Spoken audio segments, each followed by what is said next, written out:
सुप्रभात प्यारे बच्चों, आप सब कैसे हैं? आशा करती हूँ कि अच्छे होंगे। बच्चों, हम पाठ पढ़ रहे थे दंडक वन में 10 वर्ष कि श्री राम ने दंडक वन में 10 वर्ष किस प्रकार से बिताए, उस बारे में इस पाठ में बताया गया है। बच्चों, हमने भाग 1 में पढ़ा कि श्री राम चित्रकूट पर्वत पर क्यों नहीं रहना चाहते। नंबर 1 कि अयोध्यावासी बार बार वहां आते रहते हैं और उनसे राय लेते रहते हैं, तो श्री राम इसको राजकाज में हस्तक्षेप समझते हैं और वह वहां से जाना चाहते हैं। दूसरा कारण कि चित्रकूट पर्वत पर राक्षसों की श्री राम ने राक्षसों का सफाया कर दिया था और अब वहां पर राक्षस नहीं थी, तो ऋषि मुनि चाहते थे कि अब श्री राम दंडक वन में जाएं और राक्षसों को खत्म करें। लेकिन सीता का विचार श्री राम से थोड़ा सा अलग था। वह कहती थी कि अकारण ही, बिना कारण ही आप इन राक्षसों को क्यों मारते हैं? इन्होंने आपका कोई अहित नहीं किया है। तो जब श्री राम ने दंडक वन में 10 वर्ष बिताए और वहां पर उन्होंने क्या किया, पंचकुटी नामक स्थान पर अपनी कुटिया बनाई और वे एक दिन वहां पर बैठे हुए थे, तभी वहां पर रावण की बहन शूर्पणखा आ जाती है और वह श्री राम पर मोहित हो जाती है और वह कहती है कि हे राजरूप, हे रूप के राजा श्री राम, आप मुझसे विवाह कर लीजिए, मैं आपसे विवाह करना चाहती हूँ। तो बच्चों, आगे पढ़ते हैं कि वह कहती है कि तुम अब मेरी इच्छा पूरी करो, मुझे अपनी पत्नी स्वीकार कर लो। कि शूर्पणखा कहती है कि मैं तुम पर आसक्त हूँ, मोहित हूँ, तो मुझे अपनी पत्नी स्वीकार कर लो। राम ने मुस्कुराकर लक्ष्मण की ओर देखा, अपना परिचय दिया, सीता की ओर संकेत करते हुए कहा, ये मेरी पत्नी है, मेरा विवाह हो चुका है। कि अब श्री राम लक्ष्मण की तरफ देखकर मुस्कुराते हैं और अपना परिचय देते हैं कि मैं कौन हूँ, और वह सीता की तरफ इशारा करते हुए, संकेत करते हुए कहते हैं कि ये मेरी पत्नी है और मेरा विवाह हो चुका है।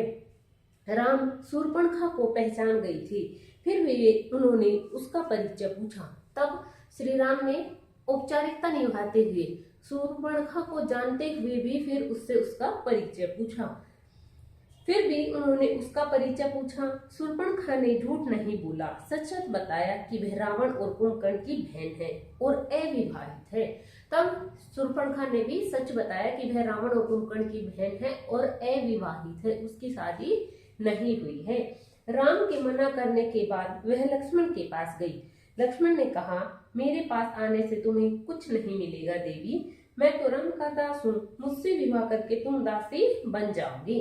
जब राम ने उसके प्रस्ताव को अस्वीकार कर दिया तो वह लक्ष्मण के पास गई और कहा कि मैं तुमसे विवाह करना चाहती हूँ। तब लक्ष्मण ने कहा कि मेरे से विवाह करके तो तुम दासी बन जाओगी, क्योंकि मैं श्री राम का दास हूँ।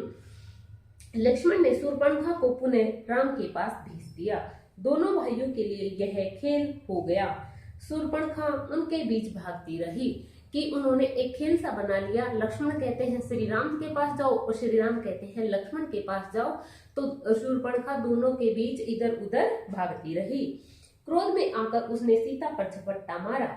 सोचा कि राम इसी के कारण विवाह नहीं कर रहे हैं, कि बीच में वह क्रोधित हो गई क्योंकि उन्होंने उसके साथ खेल सा कर लिया था कि कभी वह लक्ष्मण के पास जा रही है, कभी वह श्री राम के पास जा रही है। तो उसने सोचा कि श्री राम मुझसे सीता के कारण ही विवाह नहीं कर रहे हैं। लक्ष्मण तत्काल उठ खड़े हुए, तलवार खींची और उसके नाक कान काट लिए। कि लक्ष्मण को क्रोध आया और उसने उसी समय, तत्काल यानी उसी समय, अपनी तलवार निकाली और तलवार से उसके नाक और कान काट दिए। खून से लथपथ शूर्पणखा वहां से रोती बिलखती भागी अपने भाई खर और दूषण के पास। वे उसके सौतेले भाई थे, उसी वन में रहते थे। कि वह खून से लथपथ, क्योंकि श्री लक्ष्मण ने उसके नाक और कान काट दिए थे तो उसे खून आ रहा था, तो वह वैसे ही खर और दूषण नामक राक्षस के पास गई। वे भी उसके भाई थे। कैसे भाई थे? सौतेले भाई थे और वे उसी वन में रहते थे। शूर्पणखा की दशा देखकर खरदूषण के क्रोध की सीमा न रही। उन्होंने तत्काल 14 राक्षस भेजे। शूर्पणखा उनके साथ गई। राम जानते थे कि राक्षस बदला लेने अवश्य आएंगे, वे तैयार थे। सीता को उन्होंने सुरक्षित स्थान पर भेज दिया लक्ष्मण के साथ। कि शूर्पणखा की दशा देखकर उनके भाई खर और दूषण बहुत ही क्रोधित हुए और उन्होंने राक्षस उसके साथ भेज दिए। लेकिन श्री राम जानते थे कि वह वापस दोबारा आएंगे, तो इसलिए उन्होंने सीता को लक्ष्मण के साथ सुरक्षित स्थान पर भेज दिया।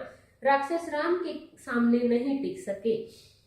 देखते ही देखते उन्होंने सबको ढेर कर दिया। शूर्पणखा ने एक पेड़ के पीछे से यह दृश्य देखा कि शूर्पणखा पीछे से देख रही थी कि राम ने अपनी वीरता के साथ उन सभी राक्षसों को मार डाला, सभी का ढेर लगा दिया। राम के पराक्रम से वह चकित थी। उसका मोह और बढ़ गया कि राम की वीरता को देखकर वह हैरान हो गई और अब उसका प्रेम है, जो उसका मोह है, वो और बढ़ गया था। वह साथ भी क्रोध भी बढ़ा। वह फुफकारती हुई खरदूषण के पास लौट गई कि मोह के प्यार के साथ साथ उसका क्रोध भी बढ़ गया और वह गुस्से से उबलती हुई खरदूषण के पास वापस लौट गई। इस बार खरदूषण राक्षसों की पूरी सेना के साथ चले। खर ने देखा कि आसमान काला पड़ गया, घोड़े स्वयं धरती पर गिरकर मर गए, आकाश में गिद्ध मंडराने लगे। ये अमंगल के संकेत थे, पर वह रुका नहीं, आगे बढ़ता गया।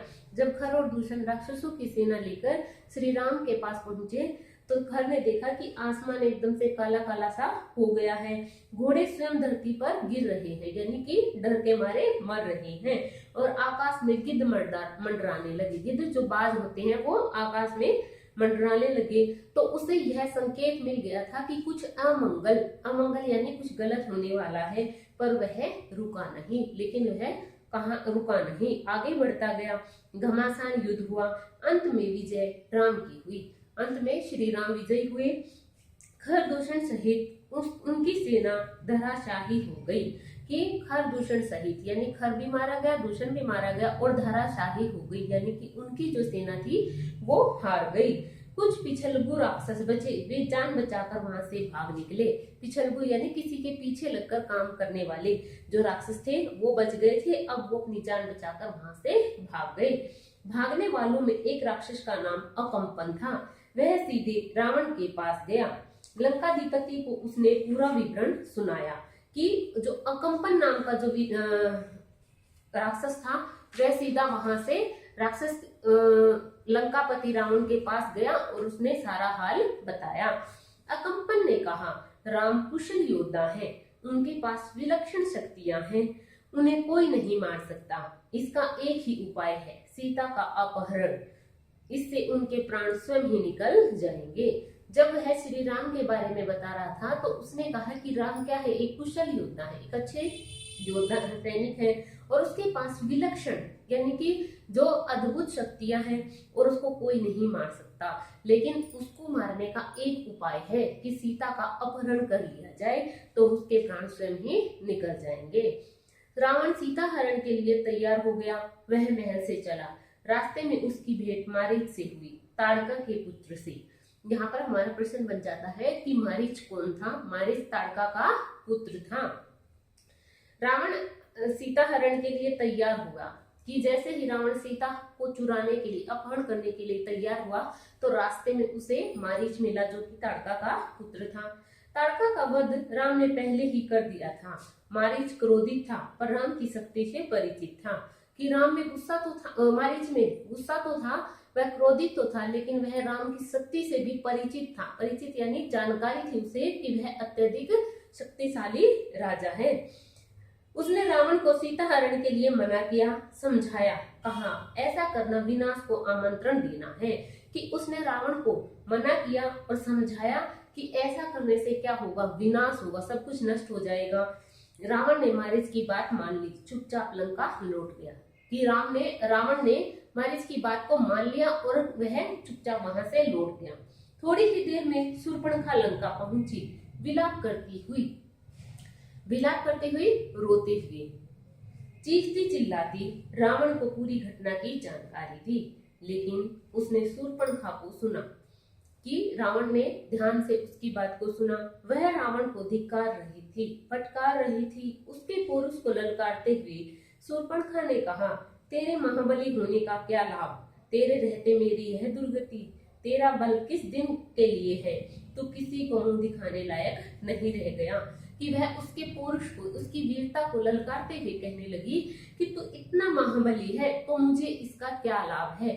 तेरे होते हुए मेरी यह हालत हो गई, दुर्गति, बुरी हालत हो गई है। तेरा बल है, जो शक्ति है, जो वो किस दिन काम आएगी। तो किसी को मुंह दिखाने लायक नहीं है कि श्री लक्ष्मण ने तुम्हारी बहन के नाक और कान काट दिए हैं। शूर्पणखा ने राम लक्ष्मण के बल की प्रशंसा की। तब शूर्पणखा ने उनके सामने, रावण के सामने उनकी बल, वीरता की बात बताई। सीता को अति सुंदरी बताया, अति यानी बहुत अधिक, अत्यधिक सुंदर बताया। कहा कि उसे लंका के राजमहल में होना चाहिए कि, और उसे प्रलोभन दिया कि सीता इतनी सुंदर है तो उसे लंका के महल में सुशोभित होना चाहिए। शूर्पणखा बोली, मैं सीता को तुम्हारे लिए लाना चाहती थी। मैंने उन्हें बताया कि मैं रावण की बहन हूँ। क्रोध में लक्ष्मण ने मेरे नाक कान काट दिए। लेकिन यहाँ पर शूर्पणखा ने झूठ बोला, क्योंकि वह क्या करना चाहती थी, वह तो स्वयं सीता को मारकर राम के साथ विवाह करना चाहती थी। लेकिन यहाँ पर रावण को शूर्पणखा ने भड़काया और कहा कि मैं तो इतनी सुंदर स्त्री को तुम्हारे लिए लाना चाहती थी, लेकिन लक्ष्मण ने मेरे नाक और कान काट दिए हैं। रावण फिर मारीच के पास गया। खरदूषण की मृत्यु से वह कुछ घबराया हुआ था। रावण ने मारीच से मदद मांगी। मारीच चाहता था कि रावण सीता हरण का विचार छोड़ दे। इस बार रावण ने उसकी नहीं सुनी, उसे डांटा और आज्ञा दी, मेरी मदद करो। कि फिर से दोबारा रावण मारीच के पास गया और उससे मदद मांगी। लेकिन खर और दूषण की मौत के बाद मारीच घबराया हुआ था और उसने रावण से कहा कि वह ऐसा विचार त्याग दे। लेकिन राजा रावण ने उसको डांटा और कहा कि तुम्हें मेरी मदद अवश्य करनी है। मारीच जानता था कि दोबारा राम के सामने पड़ने पर वह मारा जाएगा, क्योंकि जब वह ताड़का को मार रहा था तब मारीच ने अपनी माँ के साथ मिलकर श्री राम से युद्ध किया था, लेकिन वह बेहोश हो गया था और दूर जाकर गिर पड़ा। तो तब से वह जानता था कि श्री राम बहुत ही वीर व्यक्ति है। तो उसने सोचा कि अगर मैं दोबारा श्री राम के पास जाता हूँ, सामने जाता हूँ, तो वह मुझे अवश्य ही मार देंगे, राम उसे नहीं छोड़ेंगे। रावण मारीच के मन की बात भाग गया यानी जान गया। उसने क्रोध से भरकर कहा, वहां जाने पर हो सकता है राम तुम्हें मार दे, लेकिन न जाने पर मेरे हाथों तुम्हारी मृत्यु निश्चित है। कि वह उसके मन की बात को जान गया और उसने कहा कि जब तुम श्री राम के सामने जाओगे तो हो सकता है कि वह तुम्हें मार दे, लेकिन अगर तुम मेरी मदद नहीं करोगे तो मैं तुम्हें अभी मार दूंगा। विवश होकर मारीच को रावण के आदेश मानना पड़ा। विवश होकर यानी मजबूर होकर मारीच को रावण का आदेश मानना पड़ा। रथ पर बैठकर रावण और मारीच पंचवटी पहुंचे। कुटी के निकट आकर मायावी मारीच ने सोने के हिरण का रूप धारण कर लिया। कुटी के आसपास घूमने लगा। रावण एक पेड़ के पीछे छिपा था। उसने तपस्वी का वेश धारण कर लिया था। कि दोनों रथ में बैठकर जाते हैं और पंचकुटी नामक स्थान पर जाते हैं, और वहां पर जाकर मारीच क्या है, एक सुंदर सोने के हिरण का रूप ले लेता है और रावण पेड़ के पीछे छुप जाता है और तपस्वी यानी साधु का रूप धारण कर लेता है। सीता उस हिरण पर मुग्ध हो गई। उसने राम से उसे पकड़ने को कहा। राम को हिरण पर संदेह था कि सीता हिरण पर क्या हो गई, मुग्ध हो गई, मोहित हो गई, और उन्होंने राम से उसे पकड़ने को कहा। कि उसने श्री राम से कहा कि मुझे यह सोने का हिरण चाहिए। राम को हिरण पर संदेह था, वन में सोने का हिरण। कि राम के मन में संदेह था, शंका थी कि वन में सोने का हिरण कैसे आ सकता है। लक्ष्मण बड़े भाई की बात से सहमत थे, पर सीता के आग्रह के आगे उनकी एक न चली। कि लक्ष्मण क्या थे, अपने बड़े भाई की बात से सहमत थे, लेकिन सीता के आगे उनकी किसी की एक भी न चली। सीता की प्रसन्नता के लिए राम हिरण के पीछे चले गए। कि सीता को खुश करने के लिए श्री राम सोने के हिरण को पकड़ने के लिए चले गए। उन्होंने सोचा, वन में इतने समय के प्रवास के दौरान सीता ने कभी कुछ नहीं मांगा, उनकी यह इच्छा अवश्य पूरी करनी चाहिए। तो वे सोच रहे थे कि प्रवास यानी अपने स्थान को छोड़कर दूसरे स्थान पर रहने के लिए जाना, प्रवास होता है, ठीक है। तो इतने समय के बाद सीता ने कुछ नहीं मांगा था और इतने समय के बाद वह सोने के हिरण को देखकर उस पर मोहित हो गई है और उसे प्राप्त करना चाहती है। तो मेरा यह कर्तव्य बनता है कि मैं उसकी इच्छा को अवश्य पूरा करूं। कुटी से निकलते समय राम ने लक्ष्मण को बुलाया। सीता की रक्षा करने का आदेश दिया। कहा, मेरे लौटने तक तुम उन्हें अकेला मत छोड़ना। कि जब वह उस कुटी से निकलकर सोने के हिरण के पीछे जाते हैं तो वह लक्ष्मण को आदेश देते हैं कि तुम मेरे पीछे से मेरे लौटने तक सीता को अकेला नहीं छोड़ोगे और मेरे आने तक तुम्हें उसके साथ ही रहना है। लक्ष्मण ने सिर झुकाकर उनकी आज्ञा स्वीकार कर ली। सीता कुटी में थी। लक्ष्मण धनुष लेकर बाहर खड़े हो गए। कि लक्ष्मण ने सिर झुकाकर भाई की आज्ञा का पालन करने के लिए आज्ञा स्वीकार कर ली और सीता को कुटिया में भेज दिया और लक्ष्मण बाहर तीर और धनुष लेकर सीता की रक्षा करने लगे। तो बच्चों, आपको पता चला कि किस प्रकार रावण ने और मारीच ने मिलकर सीता के साथ और श्री राम के साथ धोखा किया और वह सीता उस हिरण को देखकर उसकी तरफ मोहित हो जाती है और किस प्रकार रावण उसका हरण कर लेगा, हम अगले पार्ट में पढ़ेंगे। तो बच्चों, अगर आपको यहाँ तक कोई भी डाउट है, कोई प्रॉब्लम है, तो आप कमेंट सेक्शन में लिखकर जरूर पूछें। Thank you. Have a nice day.